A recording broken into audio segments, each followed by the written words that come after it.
പ്രതിപക്ഷ നേതാവ് വർഗീയ ഫാസിസ്റ്റ് അതിക്രമങ്ങൾക്കെതിരെ വിട്ടുവീഴ്ച കൂടാതെ പോരാടിക്കൊണ്ട് സ്വന്തം ജീവൻ തന്നെ തൃണവൽഗണിച്ച് മുൻപോട്ടു പോകുന്ന ഇടതുപക്ഷ പ്രസ്ഥാനത്തിന്റെ മഹാനായ നേതാവ് കേരളത്തിന്റെ മുഖ്യമന്ത്രി മംഗലാപുരത്ത്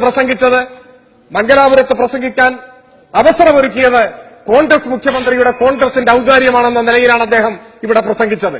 അദ്ദേഹത്തോട് എനിക്ക് വിനയത്തോടുകൂടി ഓർമ്മിപ്പിക്കാനുള്ളത്, മംഗലാപുരത്തെ ജനപ്രതിനിധിയും കർണാടകയിലെ മന്ത്രിയുമായ ബഹുമാന്യനായ ശ്രീ UT ഖാദറിന്റെ പ്രസംഗം നിങ്ങളൊന്ന് കേൾക്കണം. UT ഖാദർ പ്രസംഗിച്ചത് എന്താണ്?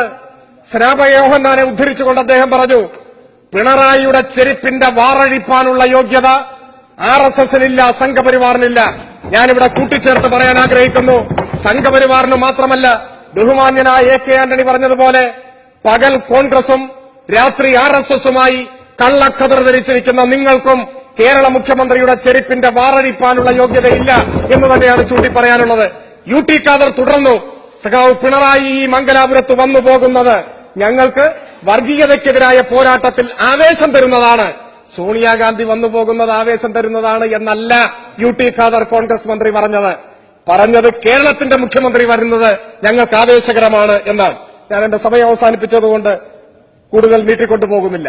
പകല് കോൺഗ്രസും രാത്രി RSSുമായ നിങ്ങളുടെ ഭാഗത്തു നിന്നുള്ള നടപടിയുടെ ഭാഗമായാണ് RSSനെ പ്രീതിപ്പെടുത്താൻ MG കോളേജിൽ SIയെ കൊല്ലാൻ ശ്രമിച്ച RSSുകാരന്റെ കേസ് എഴുതി തള്ളിയത്, തൃശൂരിലെ പോലീസ് അക്കാദമിയിൽ ബീഫ് നിരോധിച്ചത്, ആ വിടുവേല ചെയ്യുന്ന RSSന് വിടുവേല ചെയ്യുന്ന പ്രവർത്തനം അവസാനിപ്പിച്ച് ജനാധിപത്യത്തിന്റെ മുഖ്യധാരയിൽ ഞങ്ങൾ കോൺഗ്രസിന്റെ പ്രഖ്യാപിത നിലപാട് മതനിരപേക്ഷ നിലപാടിനോടൊപ്പമാണ് എന്ന് തെളിയിക്കാനുള്ള അവസരമാണ് ഇന്ന് കോൺഗ്രസ് ഇവിടെ നഷ്ടപ്പെടുത്തിയത്. കർണാടകയിലെ കോൺഗ്രസിന്റെ നേതൃത്വം സ്വീകരിച്ച നിലപാടെങ്കിലും UT ഖാദറിന്റെ പ്രസംഗമെങ്കിലും നിങ്ങളുടെ കണ്ണു തുറപ്പിക്കാൻ ഇടയാകട്ടെ എന്ന് സാന്ദർഭികമായി സൂചിപ്പിക്കാൻ ഞാൻ ആഗ്രഹിക്കുകയാണ്. ഒരിക്കൽ കൂടി ഈ നന്ദി പ്രമേയത്തെ അനുകൂലിക്കുന്നതായി പറഞ്ഞുകൊണ്ട് നിർത്തുന്നു.